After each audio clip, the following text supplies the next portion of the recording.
on! Great timing! We got a lot of letters in the mailbox, and I just finished sorting them into 4 groups. Nice work! Well, the real work hasn't even started yet. Which batch of letters should we read through first?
Let me quickly summarize what we found out about a flower that is not of this world. Tainari believes that on closer examination it might be logically paradoxal, while Albedo says that his answer would be better discussed at length in person. As for my answer, I think a clock in the shape of a flower would constitute one that is not of this world. Here's what we've gathered regarding a guide who will never get lost. Mona said that she'd like to join us in uncovering the secret behind the prophecy, while Bennett suggests Fischl, Mona, or the Traveler as potential candidates. Mika didn't submit much, but he did draw a vegetation map for Master Tainari and wrote up a dragon spotting calendar for Sino. Amber also wrote in. She said that she sees herself as nobody's guide, but everybody's friend. As for one who would never lie, Rosaria removed herself from consideration, but both Razor and Sino are willing to support us in our search. Timaeus seems to have forgotten to write to us. And finally, this is what we've gathered on a legend that never ends. Klee said that her mom has a number of friends who like to write storybooks. Lisa believes that legends live forever in people's hearts.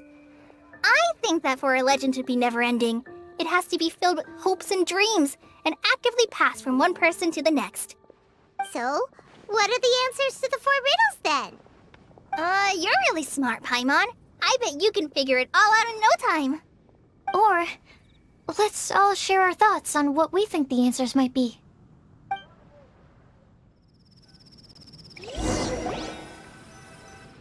Wait! Wait for me! Oh, Timaeus! What brings you here? I'm sorry, I really am. The time just got away from me and I didn't get around to writing that letter. However, I'm happy to announce that I think I can be the one who would never lie. Huh? This is kinda sudden. Not that we don't trust you, Timaeus, but, could you elaborate a little after you catch your breath? Of course, of course. Do you still remember the time I, collaborated with a certain Miss Ying-ar? Well, basically, she helped me out a lot with my research into potion making once, and, well, we've stayed in touch through letters ever since. Wait, so Ying-ar is the girl from Lila that Sucrose mentioned earlier? We always assumed you were hard at work every time we saw you at the crafting bench. So you've just been writing letters to Ying-ar the whole time? No, I mean, not all the time. I've done some work too. And anyway, our correspondence covers a lot of serious topics, like perfumes, potions, alchemy. Anyway, a few months ago, I made a vow to the heavens that I will be true to myself and never utter an insincere word until the day that I've managed to win Miss Ying-ar's heart. So, at Star Snatch Cliff, you were picking Cecilia's as a gift for Ying-ar? Well, that's right. The Cecilia flower is said to represent a once wayward heart transformed by the power of love. I couldn't think of a better flower to give than that. I know full well that Miss Ying-ar is far more knowledgeable than I in both the ways of the world and the ways of our craft, but I thought I should make the effort for once and put myself out there. Which brings me to the subject of the last few days and the Windblume Festival. I thought it was time for me to invite Miss Ying-ar to Mondstadt. But yesterday, Albedo told me that Sucrose has been working hard to help another girl achieve her dream. Huh? And when I went to take a look at our roster, I saw that she'd done my remaining work for me. I feel incredibly guilty. I've been spending all of my time in my own fantasy world while everyone else has been bending over backwards to help other people. How could I ever hope to be worthy of Miss Ying-ar's love if I'm so selfish? Oh, Timaeus. And that's why I've decided to join you. But then what about Ying-ar? Yeah. Haven't you been planning this for over a month now? You said you were gonna invite her to Mondstadt. Well, yes, I did mention in my letters that I'd like her to visit, which is why I just sent her another gift with my hand-picked Windblooms, along with a handwritten letter. I explained that a matter of great importance has presented itself to which I must devote my full attention for the time being. As soon as it's resolved, I'll make haste to Liyue to pick her up in person. I made sure to package the gift and letter with the greatest care. All I can do now is hope that she'll understand. Point being, please know that I sincerely want to support you in this endeavor. Plus, I think I'm an honest person. As far as I recall, I don't think I've told a single lie in my life. Well, you certainly convinced Paimon with that speech. Don't worry, Timaeus. We won't let your determination go to waste. Thank you, Timaeus. Ah, thank you, everyone. I promise to do everything I can to help. Okay, so it looks like we found our one who would never lie. Great! Let's keep it up. On to the other three.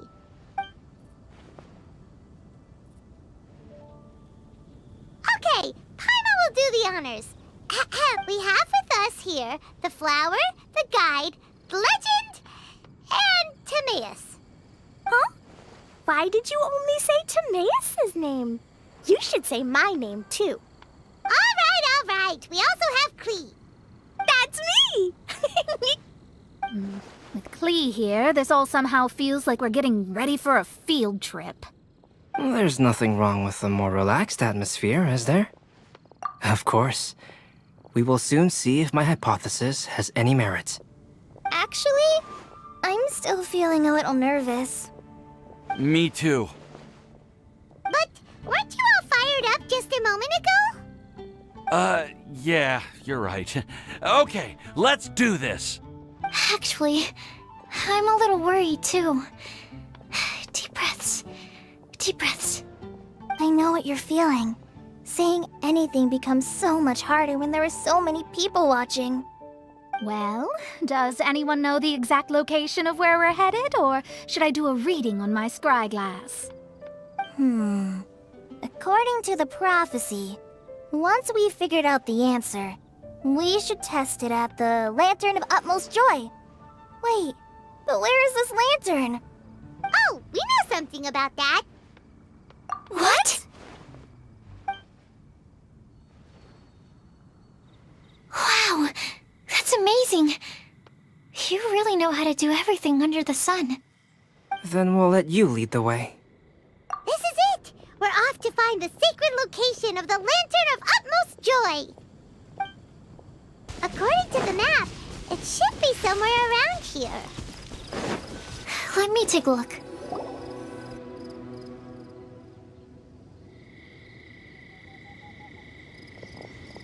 Aww, I don't see any lanterns here. Now that I think about it, the prophecy didn't say anything about what the Lantern of Utmost Joy actually looks like, right? Maybe we've overlooked something? Traveler, are you trying to figure out something else from the paper? Paimon's reading too. Huh? It says to look up. But there's nothing above us. The wind didn't trick us, did it? Place the squirrel on the back of the pointy-eared cat, and a pious puppy will open the doors to show you the way. Huh. Paimon read the whole thing out loud, but nothing's happening. Look! Look! The wind is blowing! What a strong wind current. Let's ride it up and see where it leads us. Huh? We'll have to fly up there? Can someone carry me with them? Here. This is the first time I've ever flown like this!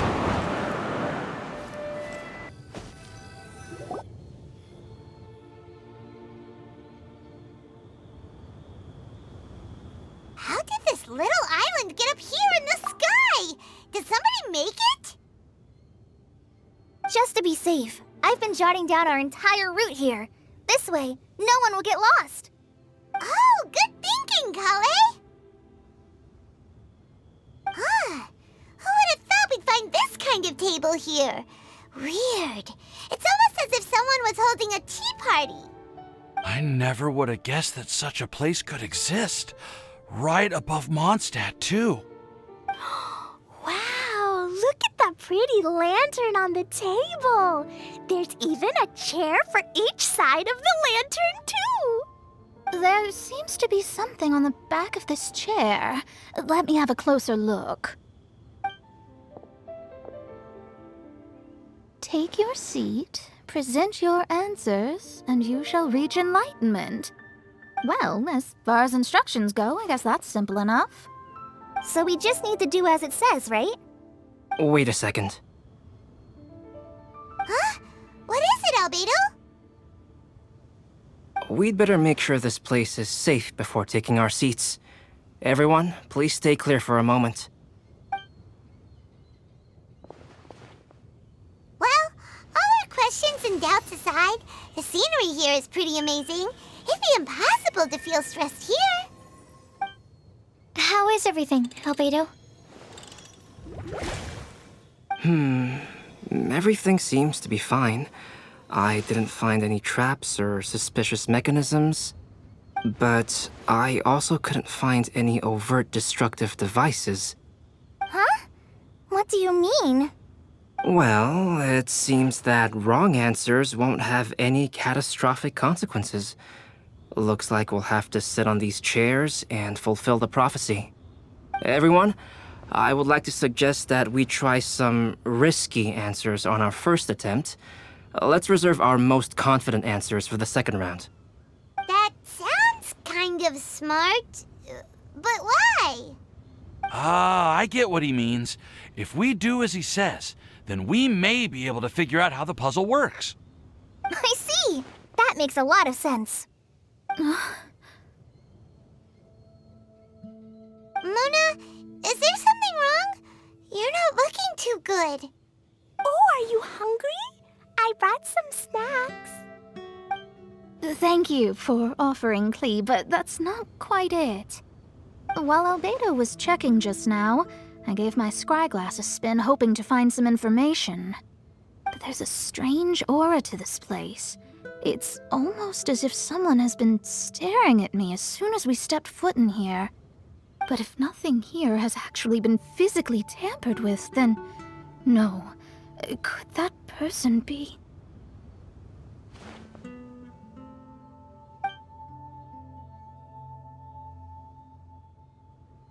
What do you mean, Mona? Who could it be? Never mind. It's not like I've got any proof. Don't leave us on the edge like this, Mona. I'll just do what Albedo said. Yes, let's test the hypothesis together, Klee. Come on, join us, Mona. Oh, all right. Okay, then I'll answer the first question.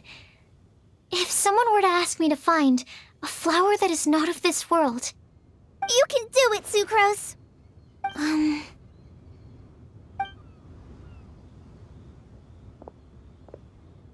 Then I would fetch a tetratanic sweet flower. All right, I'm up next. My part of the prophecy is to find a guide who will never get lost. Klee, I hope you found your answer. My answer is that I will be that guide. For a long time, I have been guided by others. It's taken me a while, but I finally made it to where I am today. Although I still haven't made a name for myself, and I'm still quite immature, I would still like to put my name forward.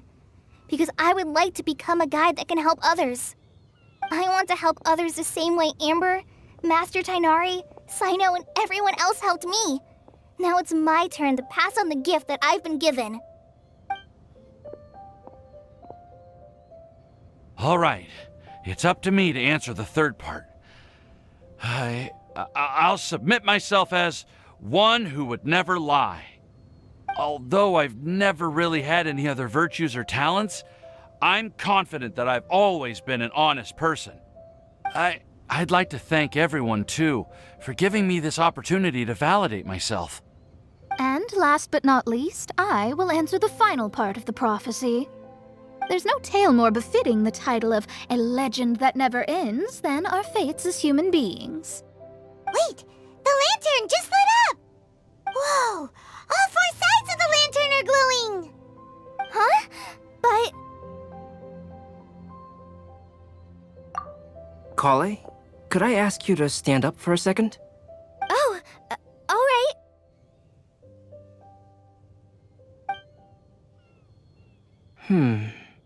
Huh? What's going on? Why is it lighting up regardless of who's sitting in the chair? Didn't it say we have to answer all the questions correctly? It's pretty clear now, isn't it? We've just proven that there is no right answer for this prophecy. No right answer? But how could that be?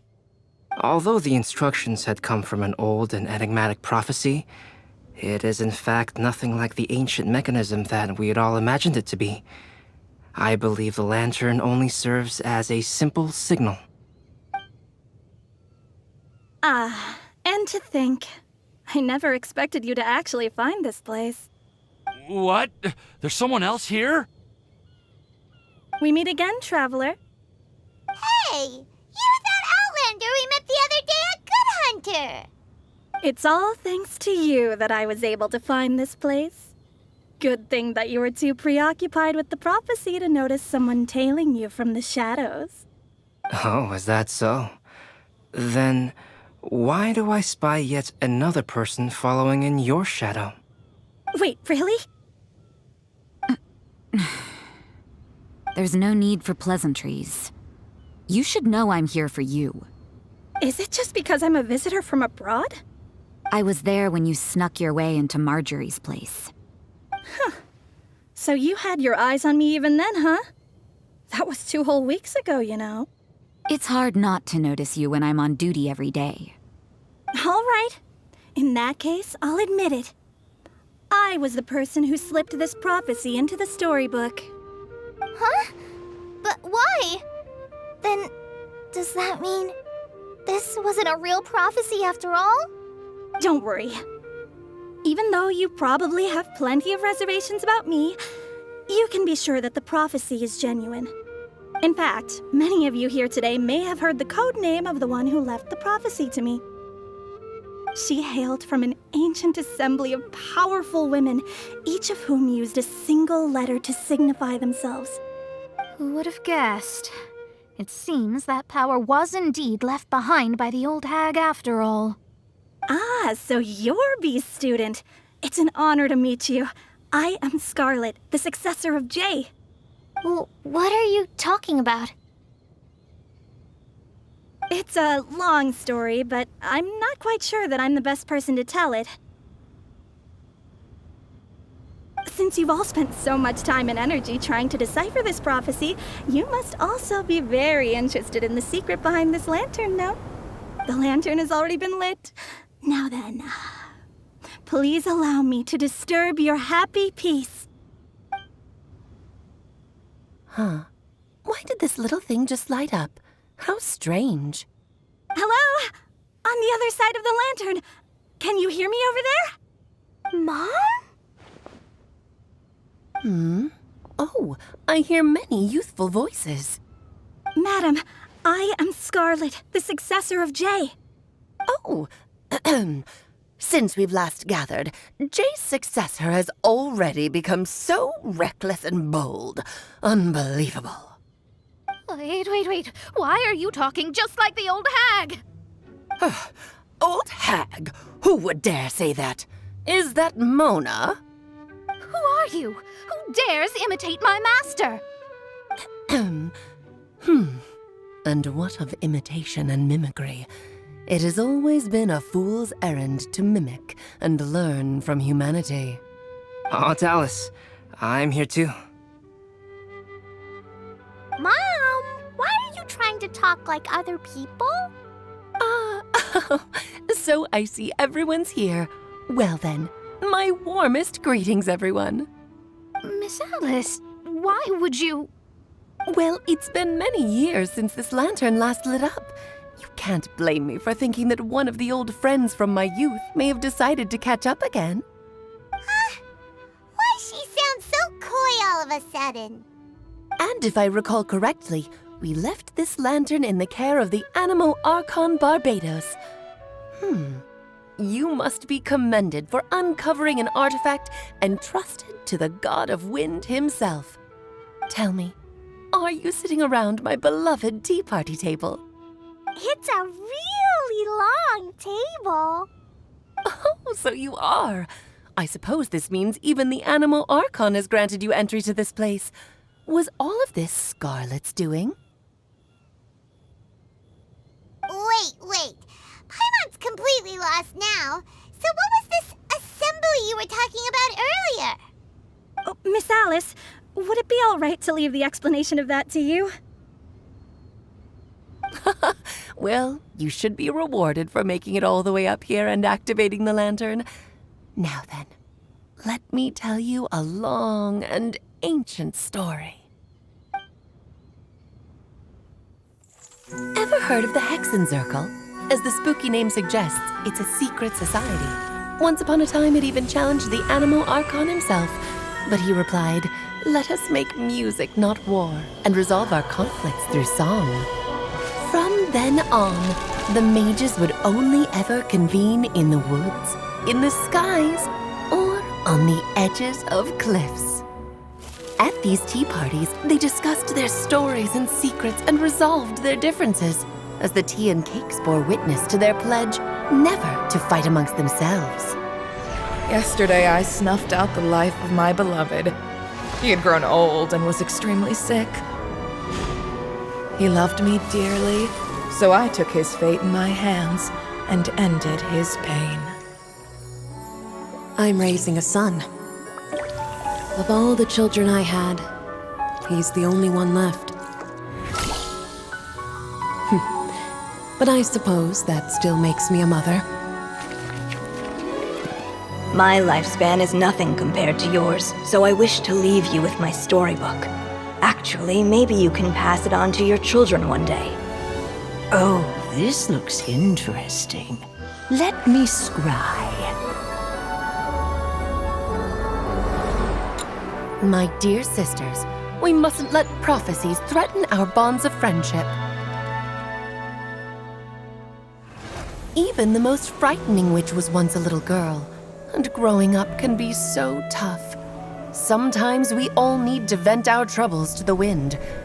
Even if the nations go to war, or the sky falls down, the mages' tea parties shall forever be held around this table.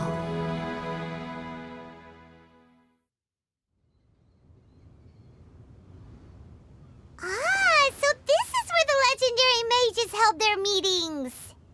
That's right. We often met here to chat and have tea. Then, what about the part saying that if we light the lantern of utmost joy, we'd receive a supreme blessing?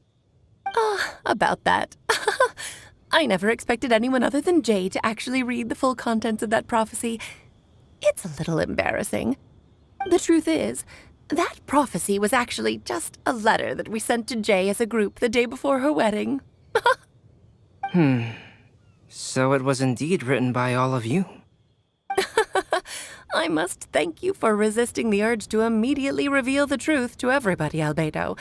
Knowing you, you probably figured out everything the moment you laid eyes on the message. No, it took me a little longer than that. A flower that is not of this world, a guide who will never get lost, one who would never lie, and a legend that never ends. These 4 descriptions signify 4 individual mages. When a member of the organization had to leave the group to spend the rest of her days with her beloved, the other mages would write down this prophecy and send it to her to invite her for a final get-together. A flower that is not of this world signifies, of course, flowers that do not naturally exist in this world. This is the signature of our full name, Rhindaughter, also known as Gold. If there's anyone in this world who could create a flower species that does not yet exist, it would be her. The guide who will never get lost is N, otherwise known as Nicole. You may not have encountered her yet, but she is a truly extraordinary woman who has made this world's direction and order her subject of study. Some of you may be fortunate enough to have already heard her voice. Like a prophetess, she will only speak to guide people toward the truth when a change has occurred in the world. She has a tendency to suddenly speak in someone's mind without any warning. If one day you would be unfortunate enough to run into a truly dangerous situation, she may use her voice to guide the way forward for you. Who would have guessed that there are so many mysterious women in this world and that they would all know each other? The one who would never lie is me. I hope no one would take offense. It's just that I, Alice, or A for short, have always had a soft spot for those with sincerity and candor. As for a legend that never ends, you may not know M in person, but you've likely encountered one of her works. Have any of you ever read The Boar Princess? Huh? I'm pretty sure every child in Mondstadt has read that book. It's also one of my favorite stories. M was an exceptional human writer who used her prose to teach me the meaning of grief. Don't you think such a person would deserve a seat at the mage's table? Paimon's getting more and more lost. It may sound hard to believe, but I can attest to everything that Alice has said. Jay was also a mortal who aged and passed on, leaving her title to her students and followers. Alice, you've never acknowledged any of Jay's successors. It's now been centuries since the first of us took on her mantle. I've always wanted to meet you. Do you also want to become a mage? Title aside, I think I'm more interested in the meaning and purpose of the Hexen Circle. I used to think that the Hexen Circle was a group of women who could control the very fate of this world. But now, I've seen for myself that besides Jay, many other ordinary people were also among you. Do you think less of us now? No, not at all. My interest has been piqued, and I'm now even more drawn towards the idea of becoming a mage. You're right. I've never acknowledged any of Jay's successors. But you are different.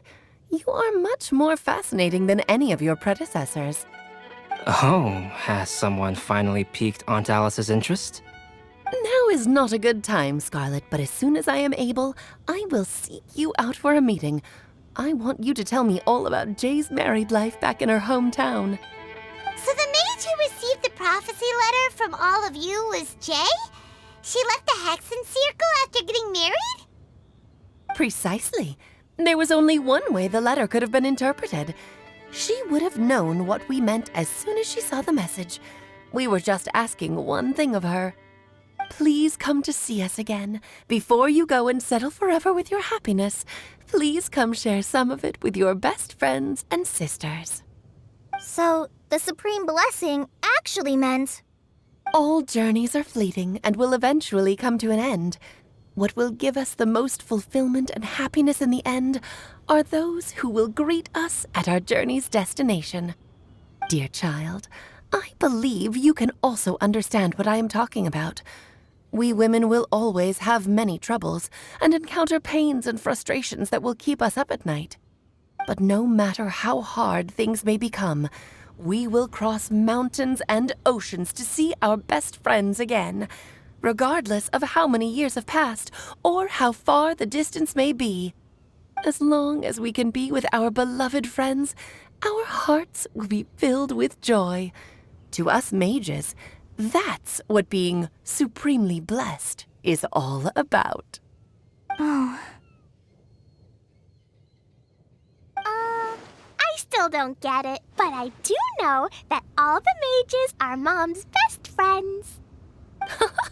If you ask how I see it, the Hexen Circle is just a group of ladies that I spent my youth with. Anyway, I'll introduce some of the other members to you all later. I still have a few things to attend to, so this will have to do for today. Bye, Mom. Todoko says bye, too. Goodbye, darling, and farewell to all of our other friends as well. I'm sure we'll see each other again. Oh, now that I think of it, isn't it getting close to that time of year? Yes, it's Windblume again, Alice. It's also a special anniversary date. I'm sure you still remember. Yes, I do remember now. It was on this day, many, many years ago, that Jay tied the knot. Oh, just in time for the Festival of Love and Freedom. Everyone, please enjoy this year's Windblume Festival to the fullest.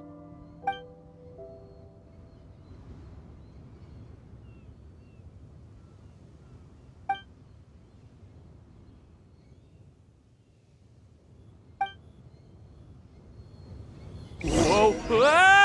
Albedo! Why didn't you tell me we'd have to glide all the way back down?